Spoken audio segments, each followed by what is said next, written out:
Sunday, January 28th, 1997, Johnny Johnson was hunting in Russell, Arkansas when he called the White County Sheriff's Office at 8:43 a.m. He found the skeletal remains in the woods, including a skull vertebrae, a rib, leg bone, a finger, clothing fragments, and a pair of brown penny loafers. Welcome to Case Closed.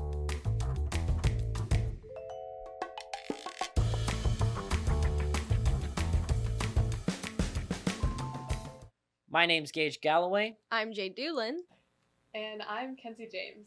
We have me playing the dyslexic reader, Jade playing our lack of comprehension, and Kenzie, who is our wonderful dictionary. This is going to be a cold read podcast, so neither of them have seen the script before. I was the one who... There's like a thing in the way. Okay. That was weird.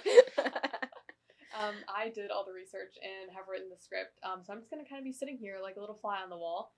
Just to answer your questions. So when Gage mispronounces everything and I'm like, what's happening right now? Yes. You can let us know. I just need like phone balls just like throw at you every time you do something wrong. You're like, spray bottle. She's our lifeline. Yes. Pretty much. But yeah, so let's get into it. 2 girls, 2 suspects, 2 days, 2 years.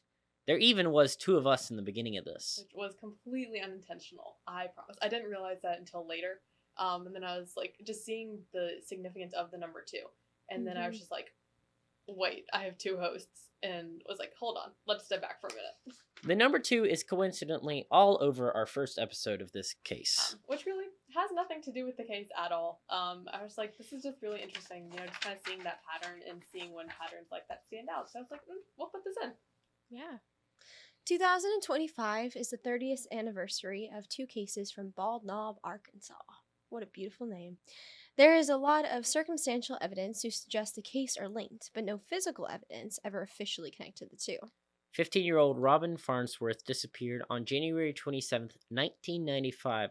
She was last seen that afternoon, but wasn't reported missing for 4 days after. Wow. Her mother filed a missing persons report on January 31st. Robin's case stated a runaway juvenile case, and there wasn't a large search for her, so her case slowly grew cold. 36 days later, 18-year-old Kenyatta Haynes disappeared after school. 36 days later, 18-year-old Kenyatta Haynes disappeared after school. She was supposed to attend a cheerleading clinic in the afternoon and was scheduled to work that night, but didn't show up for either. Haynes' family, police, and community immediately started searching and found her body on March 10th, 2 days later.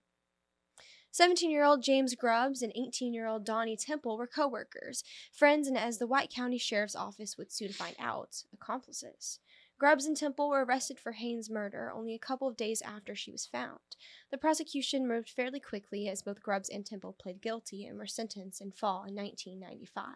Which, not saying that the judicial system can't be fast and move quickly, because it genuinely does. Sometimes, but it's like comparatively, you think a murder case typically lasts 2, 3, 4, or even more years. So for them to get it sentenced and convicted within the year that it happened, I was like, that is like honestly good for them for moving that fast, but that was really fast.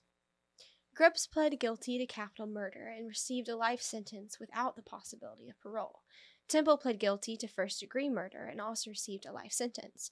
Grubbs appeared in court for a parole hearing just a week and a half before we recorded this episode. Wow.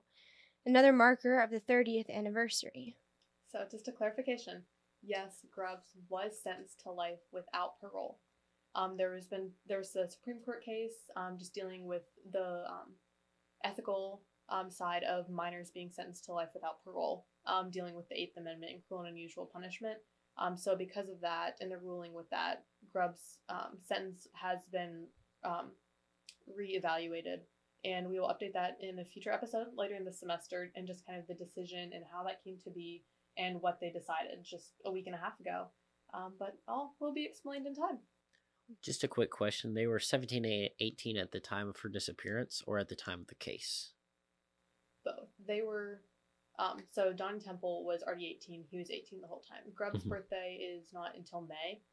So through, for both cases, for Robin's disappearance and Kenyatta's murder, he was 17. So when the judicial system started, he was tried as an adult, but he is still a minor.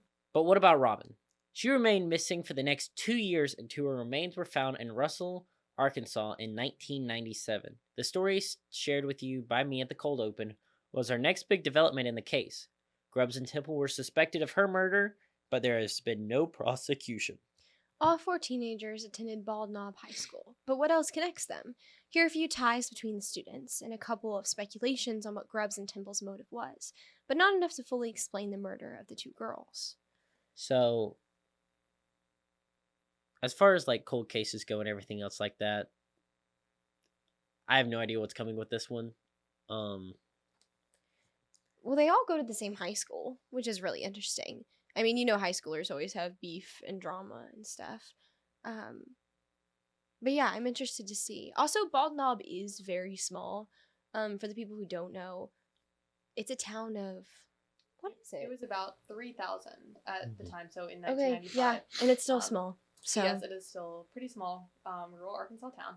But also just an interesting tidbit with that, with it being a small town, high school obviously is not huge. It was the only high school in town. Only public high school in town, that is. I'm not sure if they couldn't escape each other. They but- drove each other insane. Know that feeling. But Robin and Kenyatta were 2 of probably about 200 girls who attended that school. So it just really amplifies that statistic and just kind of the like, whoa, this is happening, because that seems like such a small pool of people. So when you're like 2 of 200, it's like, whoa, that's a lot. So I grew up in a place that had a similar thing. Very, very small town and a very, very small school. I moved out after elementary school, but I still kept in contact with some of my friends on that side. And whenever you go to a school that is just that small, anything can happen. Anything and everything. Like, this story could be just the simple things that you hear all the time where it's just unconnected, or it could be the most insane lore, love-driven plot that you've ever heard. But with the 2 girls being murdered at like relatively the same time, and in such a similar like school district, like that does make you think, okay, maybe these cases are connected, whether it was like accident or on purpose, or I don't know. Anyways, Gage? You take team connected, I'll take team unconnected. Okay. We'll look at these cases as we look further into them, starting with Robin in our next episode.